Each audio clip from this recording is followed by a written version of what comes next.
Hello students, how are you all? I hope you all are fit and fine. I am Aarti Jain and I welcome you all to my YouTube channel. Now restart.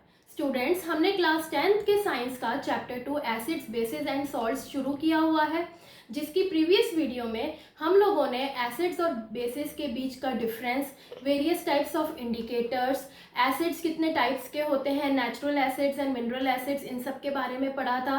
Basis कितने types के होते हैं, 2 types के, water soluble and water insoluble, है ना। हमने इतने concepts पढ़े थे। आई होप आप सब लोगों ने उसका अच्छे से रिवीजन किया होगा।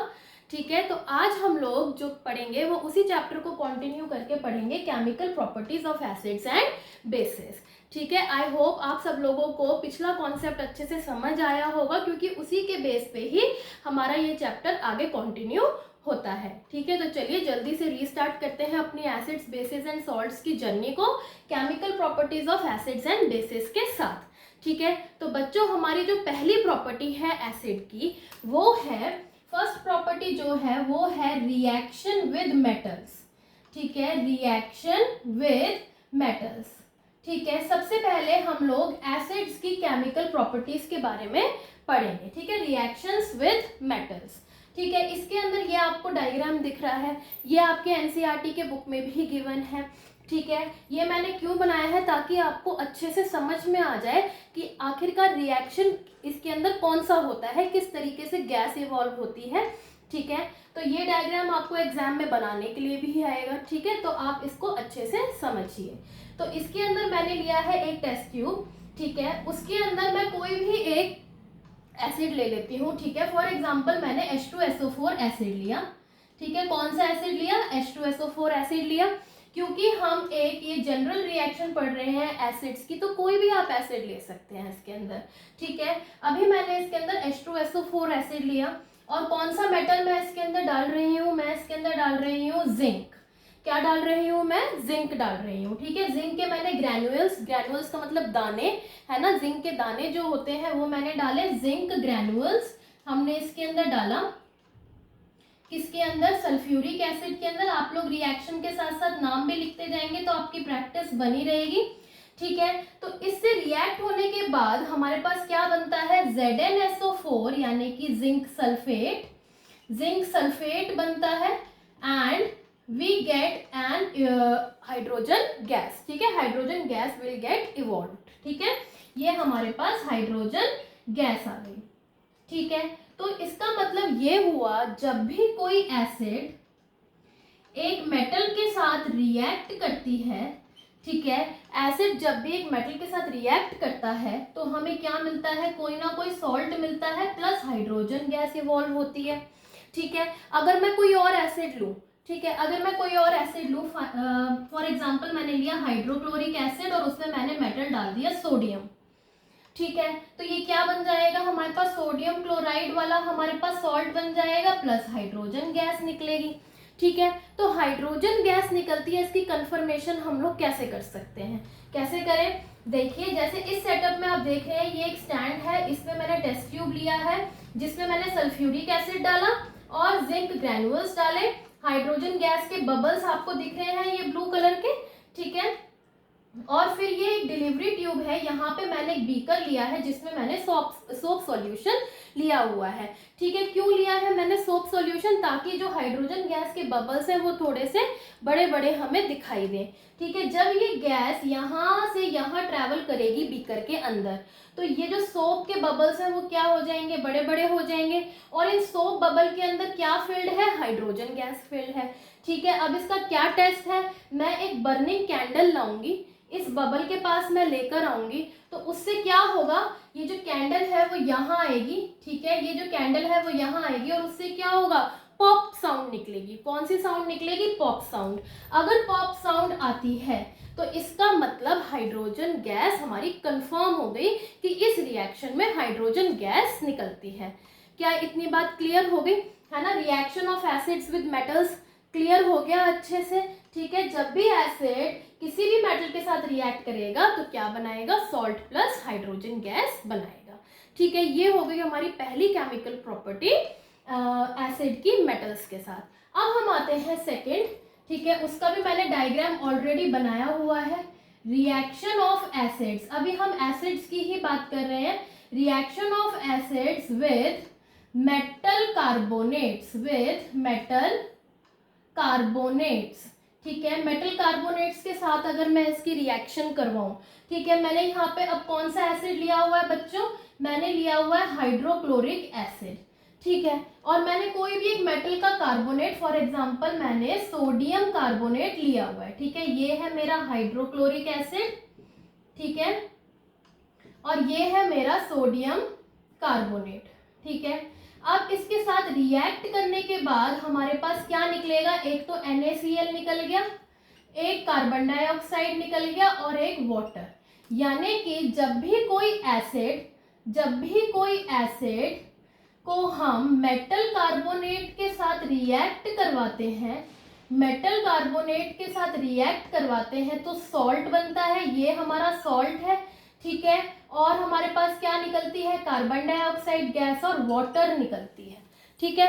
समझ में आ गई बात। कोई भी एसिड आप ले सकते हैं इसके अंदर, ठीक है। अगर मान लीजिए मैंने सल्फ्यूरिक एसिड लिया, ठीक है, तो यहाँ पे सोडियम क्लोराइड की जगह क्या बन जाएगा, सोडियम सल्फेट बन जाएगा, लेकिन कार्बन डाइऑक्साइड और वाटर तो कॉमन रहेगा, इतनी सी बात है बस, ठीक है। समझ में आ गई। मेटल के साथ आपका खाली हाइड्रोजन गैस है कॉमन जो निकलेगा, और मेटल कार्बोनेट के साथ सॉल्ट के साथ साथ कार्बन डाइऑक्साइड गैस और वाटर भी निकलेगा, ठीक है। अब अगर मैं इसको टेस्ट ट्यूब में मैंने डाइल्यूट हाइड्रोक्लोरिक एसिड लिया और सोडियम कार्बोनेट लिया, ठीक है, मैंने रिएक्शन करवाई, कार्बन डाइऑक्साइड गैस निकली, कैसे पता, हम कैसे कंफर्म करें, हमने इस डिलीवरी ट्यूब के थ्रू एक और टेस्ट ट्यूब, हमने ये टेस्ट ट्यूब ए है, ये टेस्ट ट्यूब बी है, इसके अंदर मैंने इस गैस को पास करवाया और इसके अंदर मैंने ऑलरेडी क्या भरा हुआ है, कैल्शियम हाइड्रोक्साइड सॉल्यूशन।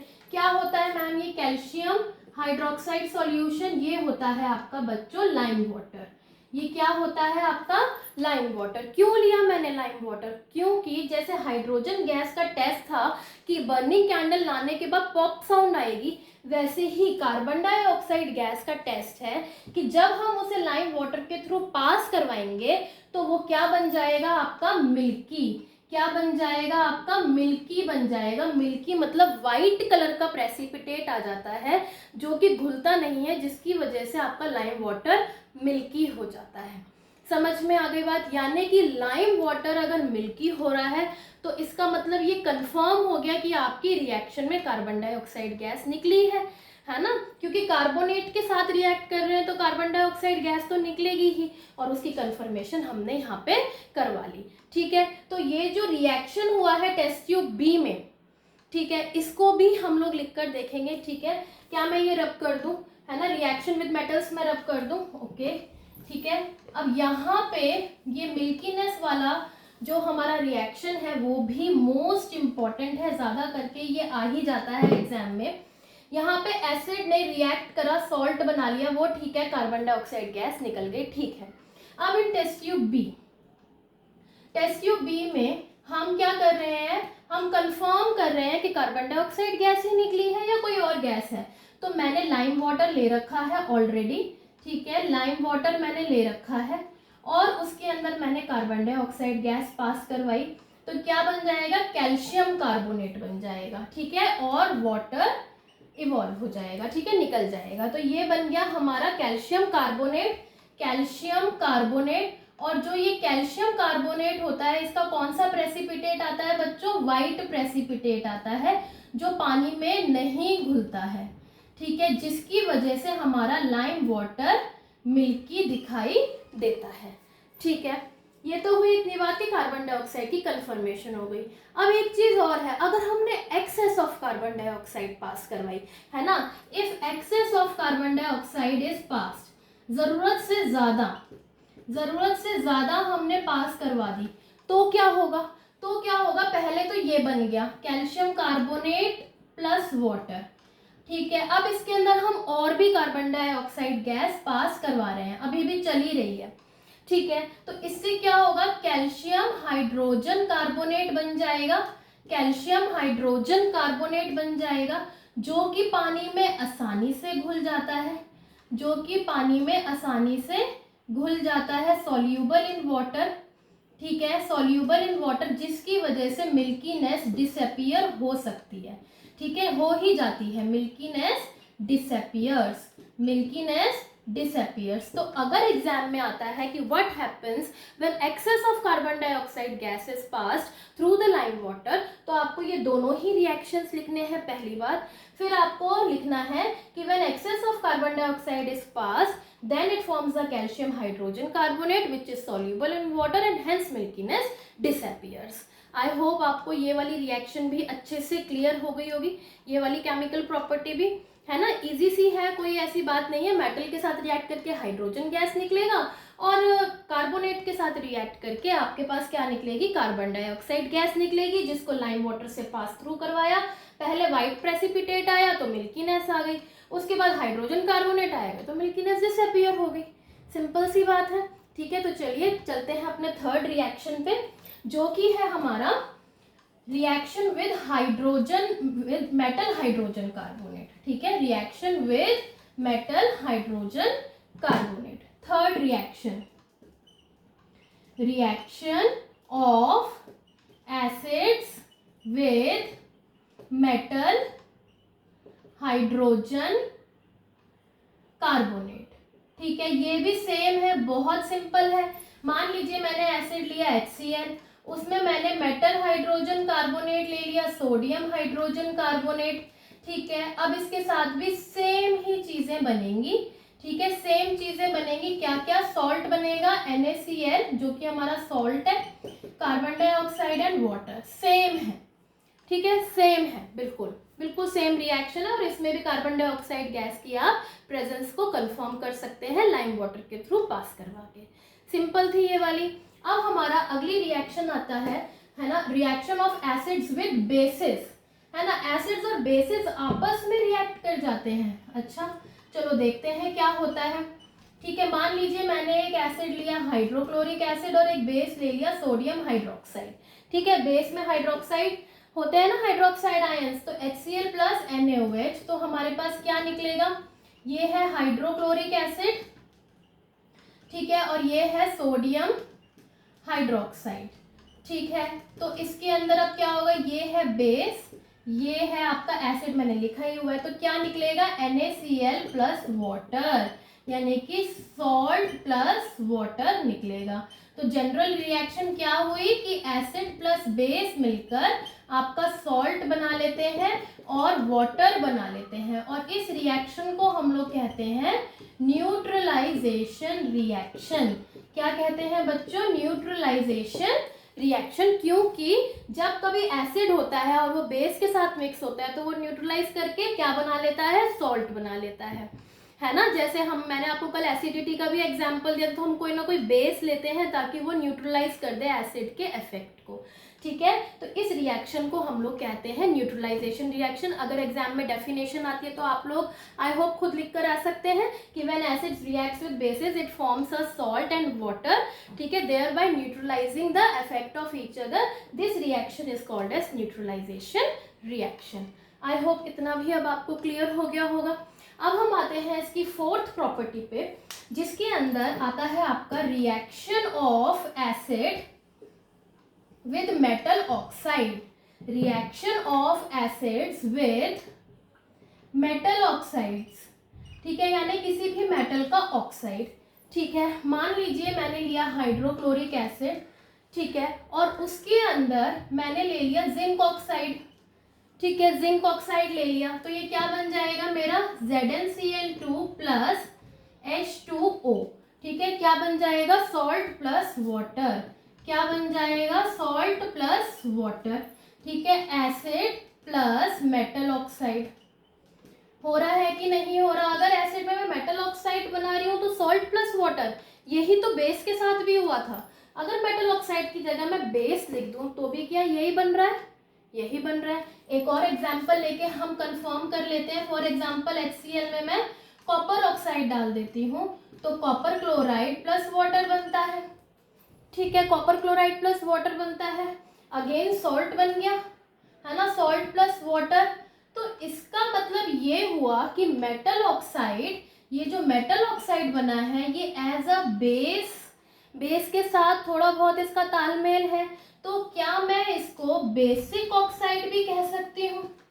कह सकती हूँ ना, क्योंकि ये एज अ बेस की तरह ही सेम रिएक्शन दे रहा है। ठीक है, तो इसीलिए हम लोग मेटल ऑक्साइड को, मेटेलिक ऑक्साइड्स को बेसिक ऑक्साइड कहते हैं। बिकॉज वाई वी कॉल, हम क्वेश्चन आ सकता है, why we say metallic oxides as basic oxides. हम उनको बेसिक ऑक्साइड्स क्यों कह सकते हैं? Because they also react with acids to give salt and water, just like bases do, है ना। और आप एग्जाम्पल के तौर पे एक रिएक्शन दे सकते हैं। ठीक है बच्चों, आई होप इतना आपको क्लियर हो गया होगा। This completes the chemical properties of acids. अब हम जल्दी से आते हैं केमिकल प्रॉपर्टीज ऑफ बेसिस, जो कि इससे बहुत आसान है, क्योंकि यहाँ से हमारा थोड़ा बहुत बेस तो बन ही गया है ना। तो सबसे पहले आएगा रिएक्शन ऑफ बेस। आप लिखेंगे केमिकल प्रॉपर्टीज ऑफ बेसिस। ठीक है, तो रिएक्शन ऑफ बेस फर्स्ट है इसका, पहला क्या था हमारा, मेटल्स के साथ था, तो reaction of basis with metals. ठीक है, विद मेटल्स। फॉर एग्जाम्पल, अगर मैंने सोडियम हाइड्रोक्साइड लिया विद मैंने जिंक करवाया, तो क्या बनेगा, सोडियम जिंकेट बन जाएगा। क्या बन जाएगा बच्चों, सोडियम जिंकेट बन जाएगा। ये इंपॉर्टेंट रिएक्शन है, क्योंकि ये वाला प्रोडक्ट बहुत कम बच्चों को याद रहता है। सोडियम जिंकेट बन जाएगा, और हाइड्रोजन गैस इसमें भी इवॉल्व होगी। हाइड्रोजन गैस टेस्ट हमें इसमें भी करना पड़ेगा पॉप साउंड के लिए। सेम है बिल्कुल, है ना। उसमें भी सॉल्ट बनता था और इसमें भी सॉल्ट बना है और हाइड्रोजन गैस बनी है, जैसे एसिड में होता था। बस इस वाले सॉल्ट का आपको नाम और फॉर्मूला लर्न करना पड़ेगा। ठीक है, अब अगला आता है हमारा न्यूट्रलाइजेशन रिएक्शन, जो कि हम ऑलरेडी पढ़ चुके हैं ना, है ना। क्या करेंगे हम लोग, किसी भी बेस के साथ एक एसिड को अगर मिक्स करेंगे तो क्या बनेगा, सॉल्ट प्लस वाटर बनेगा। ये हम लोग एसिड्स वाले में ऑलरेडी पढ़ चुके हैं। बस अब इसका एक लास्ट प्रॉपर्टी है, वो है reaction of basis with non metallic oxide. उसमें हमने एसिड्स के साथ करवाया था मेटेलिक ऑक्साइड्स, यहाँ पे हम करवाएंगे विद नॉन मेटेलिक ऑक्साइड। ठीक है, तो मान लीजिए मैंने एक बेस लिया NaOH। नॉन मेटेलिक ऑक्साइड में हम लोग ले सकते हैं कार्बन डाइऑक्साइड, ले सकते हैं क्योंकि ये नॉन मेटल है। जिंक ऑक्साइड, कॉपर ऑक्साइड, ये तो सब मेटेलिक है ना। मैंने इसके अंदर नॉन मेटेलिक ऑक्साइड लिया कार्बन डाइऑक्साइड, तो हमारे पास क्या बनेगा, सोडियम कार्बोनेट प्लस वाटर। इसमें भी सॉल्ट प्लस वाटर निकल रहा है। ठीक है, एक बेस में अगर मैंने कार्बन डाइऑक्साइड गैस पास करवाई, या मैं कह सकती हूँ नॉन मेटेलिक ऑक्साइड के साथ मैं अगर रिएक्ट करवा रही हूँ, तो salt plus water, just like base reacts with acid. ठीक है, जैसे मैंने मेटलिक ऑक्साइड में एसिड के साथ करवाया था, तो मेटलिक ऑक्साइड को मैंने बेस के साथ रिलेट कर दिया था ना, क्योंकि सॉल्ट प्लस वाटर बन रहा है न्यूट्रलाइजेशन रिएक्शन की तरह। इसमें भी बेस के साथ जब मैंने नॉन मेटलिक ऑक्साइड को करवाया, तो वही रिएक्शन बन गई सॉल्ट प्लस वाटर वाली। तो नॉन मेटलिक ऑक्साइड एसिड की तरह रिएक्ट कर रहे हैं यहाँ पे, है ना। तो क्या मैं इनको एसिडिक ऑक्साइड कह सकती हूँ? कह सकती हूँ, है ना। तो इसका मतलब मेटेलिक ऑक्साइड तो हो गए आपके बेसिक ऑक्साइड, और नॉन मेटलिक ऑक्साइड हो गए आपके एसिडिक ऑक्साइड। ठीक है, so why we call non metallic oxide as acidic oxide, because bases on reaction with non-metallic oxides give salt and water दे रहे हैं, है ना। किसकी तरह, just like acids do। ठीक है, ये चीज समझ में आ गई। तो अब ये हो गई हमारी chemical properties of acids and basis खत्म। क्या एसिड्स में कुछ आपको कॉमन दिखाई दिया? क्या चीज कॉमन थी? What is common in acid? What was common in acid? Acid के अंदर क्या चीज कॉमन थी? अगर मैंने common in acids and what is common in base, base के अंदर क्या कॉमन था? एसिड के अंदर अगर मैं hydrochloric acid, nitric acid, sulphuric acid लूं तो सब में हाइड्रोजन आयंस हैं, सब में H पॉजिटिव आयंस है कि नहीं है? ठीक है, क्योंकि ये H पॉजिटिव आयंस देते हैं when dissolved in water they dissociate to give H positive ions. ठीक है, और नेगेटिव आयंस तो इनके अलग अलग हैं, लेकिन H पॉजिटिव आयंस इनमें कॉमन है, इसीलिए ये इलेक्ट्रिसिटी भी कंडक्ट करते हैं। अगर मैं इसके अंदर एसिटिक एसिड लूँ, एसिटिक एसिड लूँ तो भी H पॉजिटिव आयन और एक एसीटेट आयन बन जाएगा, लेकिन H पॉजिटिव आयन तो है ही। तो ये तो है कंप्लीटली आयनाइज्ड, ये है आपके कंप्लीटली आयनाइज्ड इन वाटर। ठीक है, ये वाले एसिड सारे कंप्लीटली आयनाइज्ड होते हैं वाटर में, तो इसीलिए हम इनको कहते हैं स्ट्रॉन्ग एसिड्स। क्या कहते हैं बच्चों? स्ट्रॉन्ग एसिड्स कहते हैं। ठीक है, जबकि जो ये हमारे एसीटेट आयन बना है, ठीक है, ये हाइड्रोजन आयन है, ऑल्दो ये भी दे रहा है लेकिन लेस अमाउंट में दे रहा है, ये है हमारा एसीटेट आयन। तो इनको हम कहते हैं जो कि पार्शियली आयनाइज्ड होते हैं, पार्शियली आयनाइज्ड इन वाटर, इन्हें हम कहते हैं वीक एसिड्स। इन्हें हम क्या कहते हैं बच्चों? वीक एसिड्स कहते हैं। ये चीज क्लियर हो गई। अगर मैं बेस में कहूँ तो NaOH, KOH, ठीक है, MgOH का होल ट्वाइस, ये सब क्या है? बेस है। तो इनके अंदर भी कॉमन क्या है? हाइड्रोक्साइड आयंस है, तो इसीलिए ये भी क्या है? आपके कंडक्ट करेंगे इलेक्ट्रिसिटी को। ठीक है, बस इतनी सी बात है।